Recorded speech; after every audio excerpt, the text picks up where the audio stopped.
Si vous pensez que la mode est un jeu réservé aux femmes, vous allez être surpris. Oui, les femmes sont sans aucun doute celles que nous adorons et percevons comme des icônes de la mode. Mais cela n'a jamais empêché Bernard Arnault de consacrer sa vie à jouer à ce jeu complexe. Plus important encore, avec une valeur nette de plus de 213 milliards de dollars, le fondateur et président de Louis Vuitton est définitivement en train de le remporter. Le gourou de la mode est actuellement l'homme le plus riche du monde et possède plus de 75 marques de mode et de cosmétiques internationales. Louis Vuitton, bien sûr, est le centre de l'empire d'Arnault, car la marque de mode est actuellement la plus grande entreprise de produits de luxe au monde, avec une valeur nette estimée à près de la moitié d'1 billion de dollars. Avec tout cet argent, on peut facilement supposer qu'Arnault ne vit pas comme un artiste en difficulté dans un grenier parisien, mais mène une vie vraiment luxueuse et opulente. Immobilier. En parlant des arrangements de vie, Arnault est un véritable amateur de pièces d'art architecturales.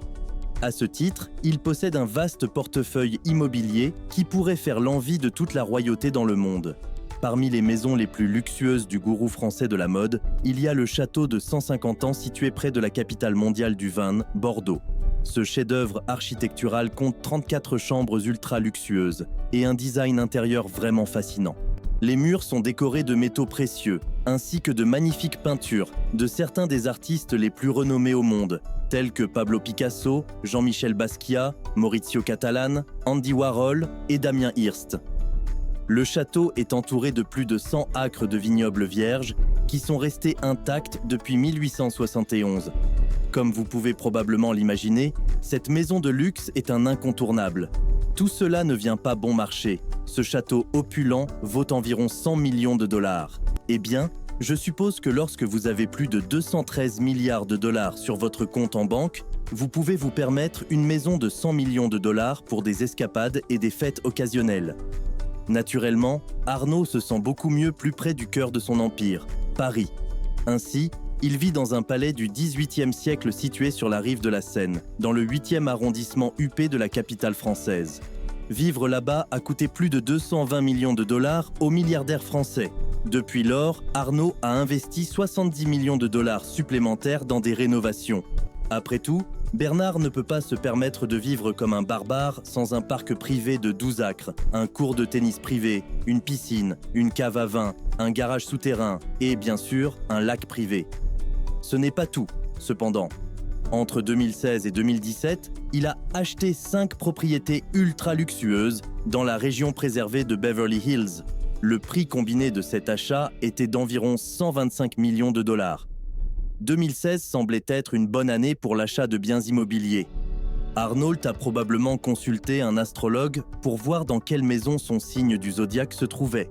Malheureusement, comme il ne pouvait pas acheter les maisons astrologiques, il a dû se contenter de la moitié de Rodeo Drive. Je me demande si les milliardaires français sont tenus par la loi d'acheter une maison ultra luxueuse de plusieurs millions de dollars sur la Côte d'Azur.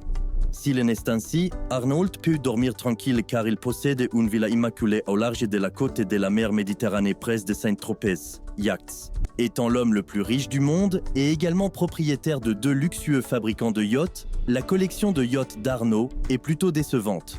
Au lieu d'avoir une flotte rappelant l'armada espagnole, le milliardaire français n'a que 2 yachts d'une valeur dérisoire de 220 millions de dollars.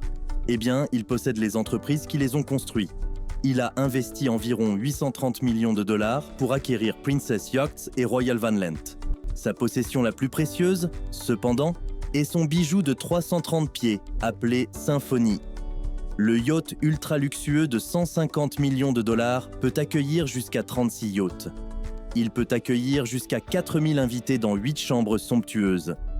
Et bien que les croisières de plaisance soient parmi les préférées d'Arnault, le Français aime aussi l'aventure. C'est pourquoi il a acheté Amadeus. Le yacht a été conçu comme un navire d'explorateur avec une coque brise-glace. Le prix de ce luxueux yacht d'aventurier est d'environ 70 millions de dollars. C'est ce que j'appelle explorer le monde avec style. Jets privés. Les yachts sont formidables pour se détendre, mais avoir 213 milliards de dollars dans sa poche et Elon Musk, qui attend derrière le coin pour reprendre le titre de la personne la plus riche du monde, nécessite un moyen de transport plus pratique. Comme vous pouvez l'imaginer, Bernard Arnault n'est pas un voyageur en classe économique entre un bébé qui crie et un passager exigeant qui a décidé que son siège est l'endroit idéal pour étendre ses jambes. Aussi amusant que cela puisse être, le milliardaire français voyage probablement en charter, ou du moins en classe affaires. Quoi ? Vous vous attendiez à ce qu'un homme d'affaires aussi fortuné ait son propre jet privé ? Eh bien, il en avait un. Arnault possédait un bombardier Global 7500, considéré comme le jet privé le plus grand et le plus long du monde. Il coûte environ 75 millions de dollars et peut accueillir jusqu'à 19 passagers. Le milliardaire français avait également le modèle précédent, le bombardier Global 6000, qui, bien que moins grand, était toujours extraordinairement luxueux et confortable. Le coût était nettement inférieur. Bernard a réussi à l'acheter pour le modeste prix de 23 millions de dollars. De plus, Bernard possédait également un Dassault Falcon 8X de 45 millions de dollars. Mais il les a tous vendus, car il mettait trop de pression sur l'environnement.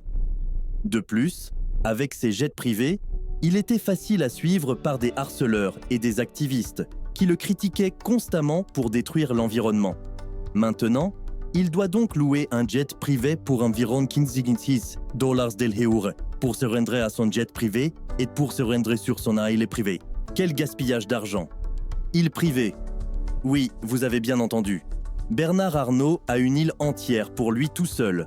Ce morceau de paradis de 133 acres s'appelle l'île Indigo et est situé aux Bahamas. L'ensemble de l'île lui a coûté moins cher que l'un de ses yachts. Il a payé simplement 35 millions de dollars pour le plaisir d'avoir un endroit isolé pour se retirer du monde extérieur. Si vous êtes vraiment intéressé par la façon dont l'homme le plus riche du monde vit, vous avez de la chance. Arnault loue l'île pour se faire plaisir. Cela ne coûte que 300 000 dollars par semaine, mais tout le reste sera gratuit. Où ai-je mis mon carnet de chèques ? Hôtel de luxe. À ce stade, vous avez déjà vu que le propriétaire de Louis Vuitton a vraiment l'œil pour le luxe extrême. Vous ne devriez donc pas être surpris d'apprendre qu'il possède 2 chaînes d'hôtels, bien connues pour leur extravagance et leurs hébergements de luxe. Cheval Blanc a la réputation de ses sites à Saint-Tropez, Courchevel et Paris. Une nuit dans cet hôtel impeccable coûtera environ 2000 dollars, mais vous serez traité comme un roi tout au long de votre séjour. Vous pouvez profiter de toutes les commodités ainsi que de quelques dépenses de luxe en intérieur sur des marques comme Louis Vuitton et Dior. Pas de surprise là, je suppose. L'autre chaîne est Belmond. La chaîne d'hôtels compte des sites dans plus de 46 endroits dans 24 pays. Naturellement, cet hôtel haut de gamme propose d'excellentes commodités et des hébergements luxueux. Une nuit chez Belmond ne peut être comparée qu'à une nuit au paradis. J'espère qu'ils me proposeront une semaine gratuite là-bas, après cette incroyable publicité que je viens de faire. Collection d'art. Il y a les milliardaires de basse catégorie qui dépensent leur argent dans des voitures en or, des jouets inutiles et des vêtements extravagants. Puis il y a les milliardaires de haute classe qui préfèrent dépenser leur argent dans l'art et la culture. Ce sont de véritables mécènes des arts et voient la beauté et la valeur derrière chaque tableau. Heureusement, Bernard Arnault appartient à cette dernière catégorie.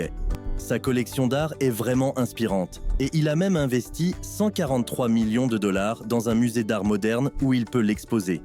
Parmi sa collection, on peut voir des œuvres brillantes de génies renommés tels que Jean-Michel Basquiat, Maurizio Cattelan, Andy Warhol et Damien Hirst. Ses œuvres d'art préférées occupent une place spéciale près de lui, dans son hôtel particulier parisien. Le prix de la collection d'art d'Arnault n'a jamais été divulgué et reste un mystère. Certaines estimations approximatives suggèrent qu'il pourrait approcher le milliard de dollars. Mais c'est juste une supposition éclairée. Pour tout ce que nous savons, la valeur de ces tableaux pourrait même être plus élevée. Vacances. Gagner près de 600 millions de dollars chaque jour n'est pas une tâche facile. Cela nécessite une grande dévotion, beaucoup de travail et, bien sûr, beaucoup d'aperçus commerciaux. Comme vous pouvez l'imaginer, cela peut avoir de graves conséquences sur une personne si elle ne prend pas de pause de temps en temps. Inutile de dire que cette productivité dictée mérite des vacances vraiment luxueuses. Et Bernard Arnault le sait très bien. Avant tout, Bernard est un amateur de vin. Pas comme une maman de soccer cependant, il est un véritable sommelier. Et comment pourrait-il en être autrement ? puisqu'il possède 10 maisons de vin, parmi lesquelles Hennessy et Krug. Donc naturellement, son passe-temps favori est passer dans des vignobles à travers le monde. Comme vous pouvez probablement le deviner, il aime aussi visiter son île privée et passer du temps sur ses yachts. Pas besoin de dépenser de l'argent supplémentaire quand on a de telles commodités, je suppose. Donc, contrairement à de nombreux autres milliardaires de son rang, Bernard Arnault n'est pas trop enclin à la charité. Ou peut-être qu'il fait juste des dons incognito, comme il se doit. Quoi qu'il en soit, Arnault ne trouve que rarement son nom parmi les listes de donateurs. Avec quelques exceptions notables, bien sûr. Par exemple, Bernard a fait don de 234 millions de dollars pour aider à la réparation de Notre-Dame après que le diable ait pris la vie de sa femme. Après que le diable ait pris la vie de sa femme, il a fait un don de 20 millions de dollars pour la jungle amazonienne. Plus de 2 millions de dollars pour la jungle amazonienne. Et c'est un don modeste, mais cela semble être une excellente façon de terminer l'année. Car Arnault se préoccupe véritablement de l'avenir de notre planète, puisqu'il a fait un don d'environ 11 millions de dollars pour soutenir la prévention des incendies de forêt dans la jungle amazonienne. Je me demande si Arnault serait intéressé à faire un don modeste de 100 millions de dollars à une petite organisation caritative que je dirige. Elle s'appelle « Je veux aussi une île privée ». Quoi qu'il en soit charitable ou non, Bernard Arnault a gagné ses 213 milliards de dollars. Donc, je suppose qu'il essaie simplement de récupérer son argent. S'il décide de les dépenser pour du vin, de magnifiques maisons et une art phénoménale, c'est son choix. Alors, que feriez-vous avec 213 milliards de dollars? Faites-le moi savoir dans les commentaires ci-dessous. Si la vie de Bernard Arnault vous a intéressé, vous aimerez probablement entendre parler de la façon dont les autres personnes riches du monde ont dépensé leurs milliards.